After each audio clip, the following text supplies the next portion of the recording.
Hare Krishna, Radhe Radhe. Welcome to my channel. आशा करती हूँ आप अच्छी होंगी, स्वस्थ होंगे और मंगल में होंगे। आज इस वीडियो में मैं आपके लिए लेकर आई हूँ बसंत पंचमी की पावन कथा। बसंत पंचमी की कथा पावन, पवित्र, फलकारी है। बड़े मन भाव से सुनिएगा। सबसे पहले एक जयकारा लगाते हैं। बोलो लक्ष्मी नारायण भगवान की जय, हमारी सरस्वती माता की जय। सबसे पहले बसंत पंचमी का महत्व जान लेते हैं। बसंत पंचमी के दिन बहुत शुभ माना जाता है। विद्यार्थियों और संगीत प्रेमियों के लिए यह दिन बहुत ही महत्वपूर्ण है। इस दिन किताबों और वाद्य यंत्रों की सेवा की जाती है। इसके अलावा किसी भी नए काम की शुरुआत के लिए ये दिन बहुत ही ज़्यादा शुभ माना जाता है। इस दिन मुहूर्त का विचार किए तो बिना किसी भी शुभ काम के शुरुआत की जा सकती है। बसंत पंचमी के दिन मुहूर्त देखने की ज़रूरत नहीं है। आप किसी भी समय अपना कोई भी शुभ काम शुरू कर सकते हैं। आइए अब सुनते हैं बसंत पंचमी की पावन कथा।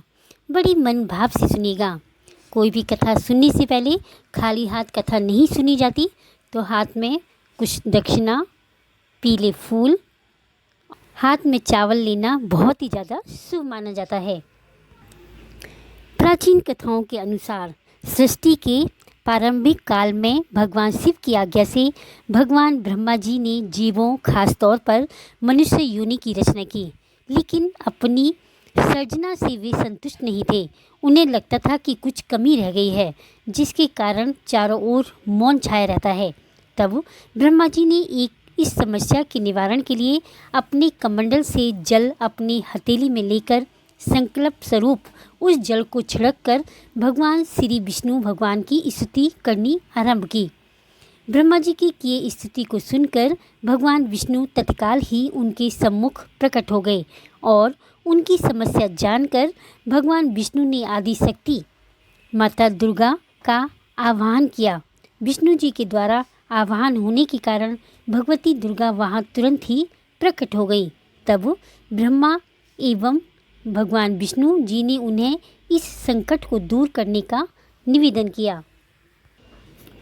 ब्रह्मा जी तथा विष्णु जी की बातों को सुनने के बाद उसी क्षण आदि शक्ति माता दुर्गा के शरीर से श्वेत रंग का एक भारी तेज उत्पन्न हुआ, जो एक दिव्य नारी के रूप में बदल गया।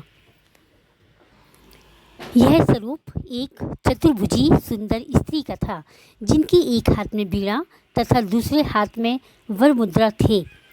अन्य दोनों हाथों में पुस्तक एवं माला थी। आदि शक्ति श्री दुर्गा जी के शरीर से उत्पन्न तेज से प्रकट होते ही उन देवी ने बीड़ा का मधुर नाद किया, जिससे संसार के समस्त जीव जंतुओं को बाणी प्राप्त हुई।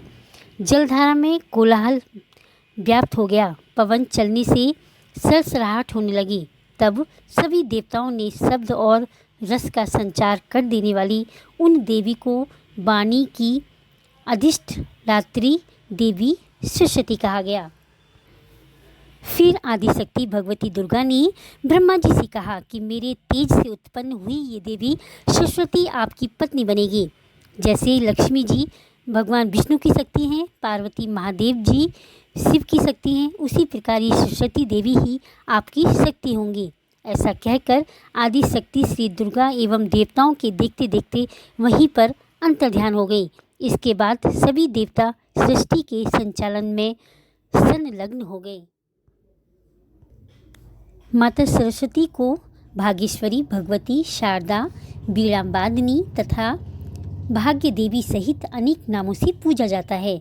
ये विद्या और बुद्धि प्रदाता हैं। संगीत की उत्पत्ति करने के कारण ये संगीत की देवी भी हैं। बसंत पंचमी के दिन को इनके प्रकट उत्सव के रूप में भी मनाते हैं। ऋग्वेद में भगवती सरस्वती का वर्णन करते हुए कहा गया है, प्राणो देवी सरस्वती भाजे व्यंजनीवती श्री नाम मणित्र यशवतु।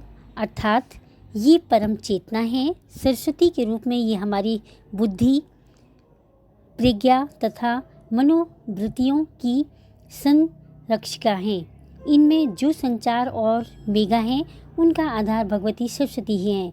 इनकी समृद्धि और स्वरूप का वैभव अद्भुत है। पुराणों के अनुसार श्री कृष्ण ने सरस्वती से प्रसन्न होकर उन्हें वरदान दिया था कि बसंत पंचमी के दिन तुम्हारी भी आराधना की जाएगी। तभी से इस वरदान के फलस्वरूप भारत देश में बसंत पंचमी के दिन विद्या की देवी सरस्वती की भी पूजा होने लगी, जो कि आज तक जारी है। पतंगबाजी का बसंत से कोई सीधा संबंध नहीं है, लेकिन पतंग उड़ाने का रिवाज हजारों सालों से चला आ रहा है। हजारों साल से पहले चीन में शुरू हुआ था और फिर कोरिया और जापान के रास्ते होता हुआ भारत पहुंचा। इस दिन माता सरस्वती की पूजा करने के साथ साथ हमें भगवान विष्णु और माता लक्ष्मी जी की पूजा भी अवश्य करनी चाहिए। सरस्वती माँ से विनती करें कि वे हमारे बच्चों पर हमेशा कृपा बनाए रखें और हमारे बच्चे पढ़ाई में आगे रहें, उनकी उन्नति में, उनकी कैरियर में कभी भी बाधा ना आए, ऐसी हमें प्रार्थना करनी चाहिए। बोलिए माता सरस्वती माँ की जय। लक्ष्मी नारायण भगवान की जय। जयकारा शेरावालीदा वो सांची दरबार की जय। हे श्री हरि, अगर कथा अधूरी हो तो पूरी करना, पूरी हो तो मान रखना, कहने सुनने वाले सभी की मनोकामना पूर्ण करना।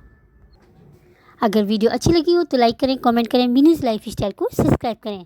हरे कृष्णा, राधे राधे।